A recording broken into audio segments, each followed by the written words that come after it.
भारत के लिए सबसे बड़ा खतरा बना बांग्लादेश। मोदी के सबसे बड़े दुश्मन को बुलाया अपने देश। अब इस देश पर हमले का वक्त आ गया है, कोई नहीं बचा पाएगा। बांग्लादेश तो गया समझो। भारत के लिए अब सबसे बड़ा खतरा बन चुका है बांग्लादेश। ये वही बांग्लादेश है जिसे कभी भारत ने आजादी दिलाई थी, लेकिन आज वही भारत के खिलाफ चालें चल रहा है और अब इस देश का इलाज करने का वक्त आ गया है। हाल के दिनों में बांग्लादेश से जो तस्वीरें और खबरें आई हैं, उन्होंने भारत की नींद उड़ा दी है। माना जा रहा है कि बांग्लादेश में भारत और खासकर प्रधानमंत्री मोदी के खिलाफ कई सीक्रेट मिशन चल रहे हैं। बांग्लादेश अब पाकिस्तान और अमेरिका दोनों का नया अड्डा बन चुका है और यहाँ भारत को नुकसान पहुंचाने की साजिश रची जा रही है। सबसे पहले बात करते हैं उस अमेरिकी एजेंट की जो बांग्लादेश में मरा मिला। अमेरिकी खुफिया एजेंसी CIA का एजेंट जैक्सन रहस्यमय तरीके से ढाका के पास मृत पाया गया। अब दो थ्योरी चल रही हैं। पहली कि यह एजेंट मोदी को नुकसान पहुंचाने के मिशन पर था, लेकिन किसी देसी हाथ ने इसे खत्म कर दिया। दूसरी थ्योरी, अमेरिका बांग्लादेश के सेंट मार्टिन द्वीप को तोड़कर वहां अपना ऑनसेडेश सैन्य ठिकाना बनाना चाहता था और जैक्सन बांग्लादेशी सेना को ट्रेन करने पहुंचा था, मगर इस कदम का सबसे ज्यादा विरोध किया था शेख हसीना ने और उसकी सजा उन्हें तख्ता पलट के रूप में मिली। अब बांग्लादेश का असली चेहरा सामने आ गया है।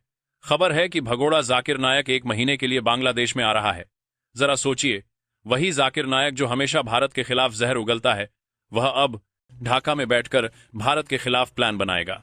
वहीं दूसरी तरफ पाकिस्तान ने सीधे अपने ढाका स्थित उच्च आयोग में ISI का स्पेशल सेल बना लिया है। यानी अब बांग्लादेश की धरती से भारत के खिलाफ खुलेआम जासूसी और आतंक की योजना तैयार की जा रही है।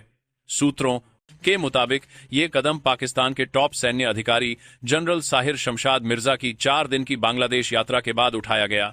और तो और बांग्लादेश के अंतरिम प्रधानमंत्री मोहम्मद यूनुस ने इस पाकिस्तानी जनरल को एक विवादास्पद नक्शा तोहफे में दिया, जिसमें भारत के असम और पूरे उत्तर पूर्वी राज्यों को बांग्लादेश का हिस्सा बताया गया है।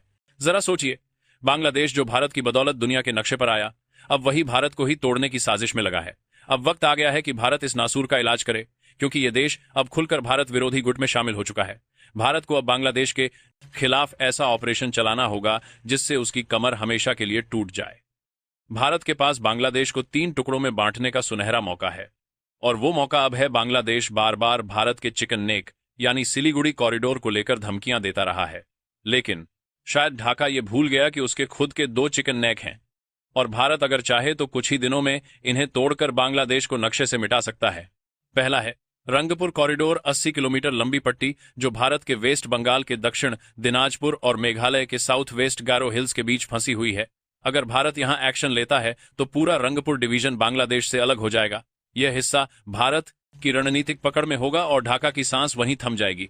दूसरा है बांग्लादेश का चटगांव कॉरिडोर, सिर्फ 28 किलोमीटर लंबा इलाका जो भारत के त्रिपुरा से जुड़ा है। अगर भारत ने यहां कब्जा कर लिया तो बंगाल की खाड़ी तक भारत का मार्ग खुल जाएगा और बांग्लादेश की राजधानी ढाका का संपर्क उसकी आर्थिक राजधानी चटगांव से पूरी तरह कट जाएगा। भारत को अब सख्त एक्शन लेना होगा। जिस तरह पाकिस्तान और बांग्लादेश मिलकर भारत के खिलाफ जहर फैला रहे हैं, उसी तरह भारत को अब उनका जहर उनके ही खिलाफ इस्तेमाल करना होगा।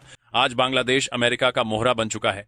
जिस देश ने उसे बनाया, उसी के खिलाफ अब वह विदेशी ताकतों के इशारे पर काम कर रहा है।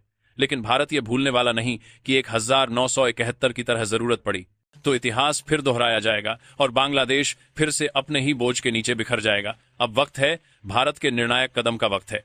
बांग्लादेश के इलाज का जो देश भारत के खिलाफ षड्यंत्र रचेंगे, उनका अंजाम सिर्फ एक होगा, खत्म। दोस्तों, आपके हिसाब से बांग्लादेश का क्या इलाज करना चाहिए? कमेंट में जरूर बताइएगा। जय हिंद।